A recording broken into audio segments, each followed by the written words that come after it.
Today, I think I'm just gonna kind of cover some highlights and mainly focus on some blooms. Now, even though this isn't blooming yet, this is my elderberry forest that my chickens planted for me. I got a ton of elderberries out of there last year, so we'll see this year. Look at that boy. He's out of pollinating. I got plenty of flowers for him.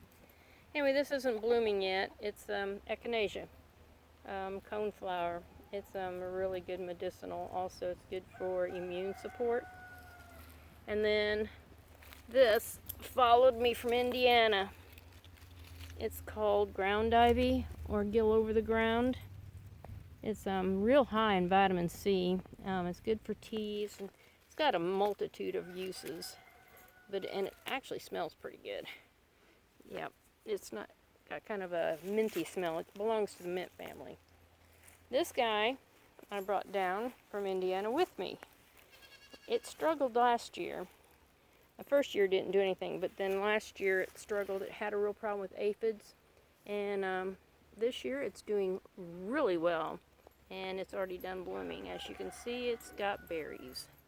I can't wait. I don't let them get real red. They don't get real red anyway, but I don't let them get real ripe. I like them kind of green. And then this came down with me from Indiana also. Japanese irises. I think they're so pretty. I had some yellow ones too, but they didn't make it. But I have purple ones. They're pretty. Of course, strawberries. Strawberries. They're blooming and making strawberries. I love strawberries. Another thing blooming is these are supposed to be sugar snap peas. They have a really pretty, it's kind of a pink and magenta kind of bloom on them. They're real pretty blooms. But I'm not a fan of the peas, believe it or not. I thought I was really wanting something that was like a sugar pod snap pea, that you could break like you would green beans and eat the whole pod. These things have strings in them. Anyway, I'm not real keen on them, but they do have an awful pretty flower. Here's my awesome sagebush. This bad boy, I started it from seeds my first spring down here, so it's going on 4 years old. Well, I guess it's 3 years old because this spring, it's going on 3 years old. It is 3 years old. Anyway, it's doing really, really well. It's awesome. I cut it back in the fall, and it does this in the spring. And then, if you see here, all these violas, aren't they pretty? I planted them once. You plant them once, you never have to plant them again.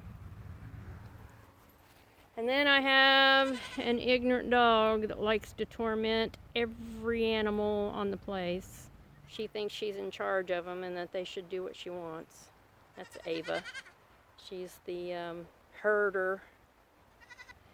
And then this row is mainly wildflowers with a few herbs in line. My raspberries aren't blooming yet, but this is Gaillardia.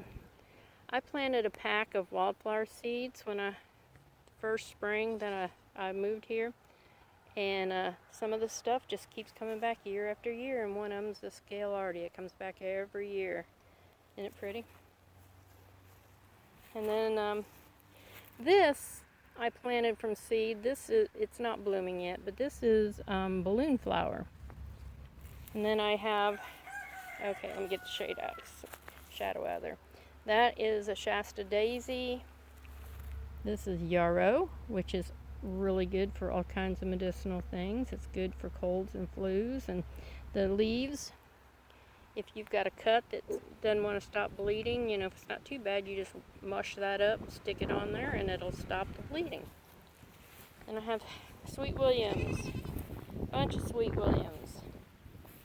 And then this thing that I don't know what it is, but it's awful pretty, and it grows everywhere. But I'm going to let this one go because it is like just a stellar specimen. Anyway, more Shasta daisies down through here. That's Angelica right there. I got hibiscus there and a hibiscus there. Some chives down in there, you can see them blooming. Some more sweet williams. Another Shasta daisy, more sweet williams. This is hyssopus, and this is a basil that I just shoved in there. And these dainty little things are columbine.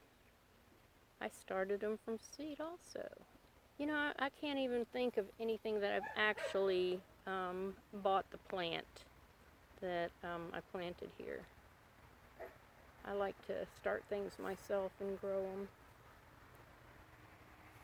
And then here is true comfrey, comfrey officinalis. It has a really pretty bloom, and it's really good for bruises and, you know, mending strains and sprains and breaks. It's pretty good stuff.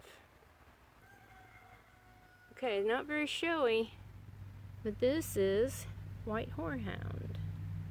And it's really good. You know, back there, I'm sure you probably have heard of horehound cough drops.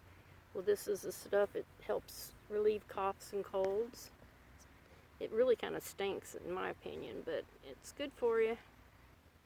Okay, this is red clover. This is what I wanted to sow all through my field.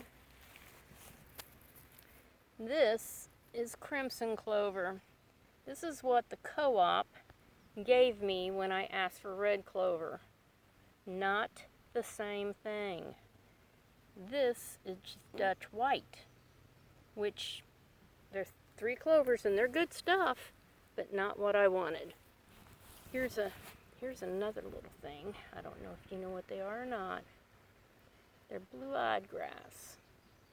It's just a wildflower. It comes on a, see, it's kind of, I think it's related maybe to irises, but I don't even know for sure. It's not really, I don't know anything about it as far as whether it's good for anything, but it's awful pretty little things. Okay, and these are oxeye daisies.